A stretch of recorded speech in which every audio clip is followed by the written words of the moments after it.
Dika adalah seorang pria yang tengah menghadapi tantangan besar dalam hidupnya. Istrinya, Maya, sedang mengandung anak pertama mereka. Meskipun ia bahagia menantikan kelahiran buah hatinya, ada satu hal yang mulai mengganggunya, keinginan yang tak terpenuhi.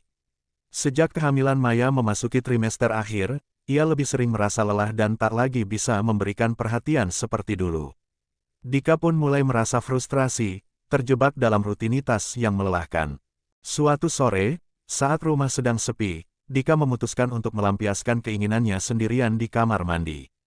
Namun, tanpa ia sadari, Bu Santi, ibu mertua yang tinggal bersama mereka untuk merawat Maya, melihatnya lewat celah pintu yang sedikit terbuka. Mata Bu Santi membelalak, wajahnya memerah, dan pandangannya tak berkedip menatap apa yang ada di tangan Dika. Ia tampak terkejut, tetapi di sudut bibirnya tersungging senyum tipis. Malam itu, suasana rumah terasa canggung. Dika mencoba bersikap biasa, tetapi ada rasa malu yang mengganjal di hatinya. Ia tidak tahu apakah Bu Santi akan menganggapnya pria yang tidak tahu diri atau justru memahami keadaannya. Keesokan paginya, saat Maya masih tertidur, Dika keluar lebih awal untuk menghirup udara segar di halaman belakang. Ia terkejut melihat Bu Santi sudah berada di sana, menyiram tanaman di kebun kecil mereka. "Kamu sudah bangun, Dika?" tanya Bu Santi dengan suara tenang. Dika mengangguk canggung. Ia berharap ibu mertuanya tidak membahas kejadian kemarin. Namun, saat ia hendak berbalik pergi, Bu Santi tiba-tiba berkata, "Dika, aku tahu ini pasti berat untukmu." Dika terdiam. "Kemarin, aku melihat apa yang kamu lakukan di kamar mandi," lanjutnya pelan dengan nada sedikit menggoda, membuat wajah Dika langsung memanas. Saya benar-benar minta maaf, Bu," katanya dengan suara hampir berbisik. Bu Santi tersenyum lembut. "Tak perlu merasa bersalah. Aku paham, kehamilan memang mengubah banyak hal dalam pernikahan. Maya juga pasti merasa bersalah karena tidak bisa memberimu perhatian seperti dulu." Dika tidak tahu harus berkata apa. Namun, Bu Santi melanjutkan, "Aku ingin membantumu melewati masa ini. Aku tahu ini sulit, tapi aku ingin kamu tetap kuat demi Maya dan bayi kalian." "Maksud ibu?" tanya Dika bingung. "Aku tidak ingin rumah tangga kalian goyah hanya karena kamu merasa frustrasi," kata Bu Santi, lalu meletakkan tangannya di bahu Dika. "Mulai sekarang, aku akan memastikan kamu tidak merasa kesepian. Aku tahu cara terbaik agar kamu tetap sibuk dan tidak melakukan hal yang kemarin." Dika menatap ibu mertuanya dengan perasaan campur aduk. Ia tidak menyangka Bu Santi akan bereaksi seperti ini. Sejak hari itu, hubungan mereka berubah. Mereka mulai menghabiskan lebih banyak waktu di kebun, menanam berbagai tanaman, berbincang tentang banyak hal, termasuk bagaimana menjaga keharmonisan rumah tangga di tengah perubahan besar seperti kehamilan. Namun, semakin sering mereka bersama, semakin sulit bagi Dika untuk mengabaikan perasaan aneh yang muncul dalam dirinya.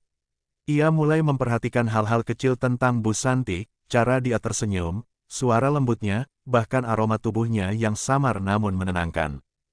Suatu malam, saat Maya sudah tertidur, Dika duduk di ruang tamu menonton televisi. Ia tak bisa tidur, pikirannya terlalu kacau. Tiba-tiba, Bu Santi keluar dari kamarnya, mengenakan daster panjang tipis, lalu duduk di sofa sebelahnya. "Kamu tidak bisa tidur?" tanyanya. Dika menggeleng. "Entahlah, pikiran saya terlalu kacau." Bu Santi tersenyum tipis. "Aku juga. Apa kamu sedang frustrasi, Dika? Apa kamu ingin ke kamar mandi?" tanya Bu Santi dengan senyum tipis yang menggoda. Saat itu, ada keheningan aneh di antara mereka. Tatapan mereka bertemu, dan untuk sesaat, Dika merasakan sesuatu yang tidak seharusnya. "Bu, saya rasa saya harus tidur," katanya buru-buru, mencoba menghindari perasaan yang mulai tumbuh. Bu Santi mengangguk, tetapi ada sesuatu di matanya yang sulit diartikan. Hari-hari berlalu, dan hubungan mereka semakin dekat. Namun, semakin lama, semakin sulit bagi Dika untuk mengabaikan perasaan yang muncul.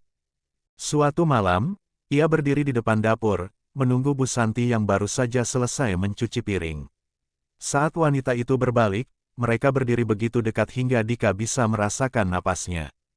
"Dika, ayo kita basahi kebun ibu," bisik Bu Santi. Tanpa banyak bicara, Dika mulai menyirami kebun Bu Santi yang mulai mengering.